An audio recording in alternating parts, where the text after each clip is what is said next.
Daily Devotion with Pastor Balla for December 18th, 2020, from Luke chapter 1, the naming of John. Previously we heard that the name John was given by God through an angel to Zechariah, and that the scriptures don't use that name until the child is actually formally named. Zechariah, when he received this word from God, was struck with being mute until the promise of God was fulfilled.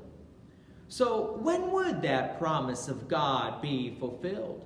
When the child was born, or when the child was named? Remember, the name was part of the promise. So Zechariah, after the child was born, still was not able to speak, but he was silent. Verse 59, and on the 8th day they came to circumcise the child, and they would have called him Zechariah after his father. Before we address the naming, let's look at this 8th day for the circumcision and naming of a child. God gave circumcision starting with Abraham, and it was to be done on the 8th day. So let's hear from Genesis chapter 17, beginning with verse 13. Both he who is born in your house and he who is bought with your money shall surely be circumcised. So shall my covenant be in your flesh, an everlasting covenant. Any uncircumcised male who is not circumcised in the flesh of his foreskin shall be cut off from his people. He has broken my covenant. Circumcision was an everlasting covenant and a permanent covenant from God to his people, usually upon males on the 8th day after their birth. Why the 8th day? Well, this was part of God's promise to Abraham. But also, maybe God was preparing Abraham and future generations of believers about the ultimate fulfillment of God's covenant, which is his promise for his people. Consider for a moment the following.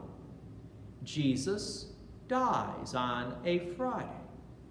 Jesus rests on a Saturday, which is the Sabbath day, the day he's supposed to rest, which is the 7th day.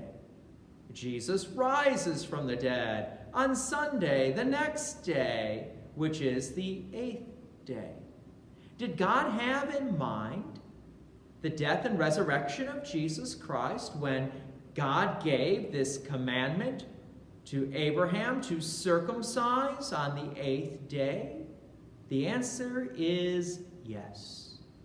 However, we still have an interesting crisis to deal with. They were now going to name the child Zechariah after his father. Elizabeth would now have to speak up, although culturally she wouldn't have, unless something great like God's plan and his promises was at stake. Verse 60, but his mother answered, no, he shall be called John. And they said to her, none of your relatives is called by this name. Notice they didn't even believe her. They didn't even take her at her word. This is the mother. Well, welcome to the cultural customs at that time. Verse 62, and they made signs to his father, inquiring what he wanted him to be called. And he asked for a writing tablet and wrote, his name is John. And they all wondered. Join me again tomorrow as we find out what happens next after the naming of John. God's peace and many blessings be with you. Thank you for watching, and please take an opportunity to share this message with others. If you have enjoyed these daily devotions, please consider making a donation to Peace Lutheran Church, 24024 West Main Street, Plainfield, Illinois, 60544. Thank you again for watching.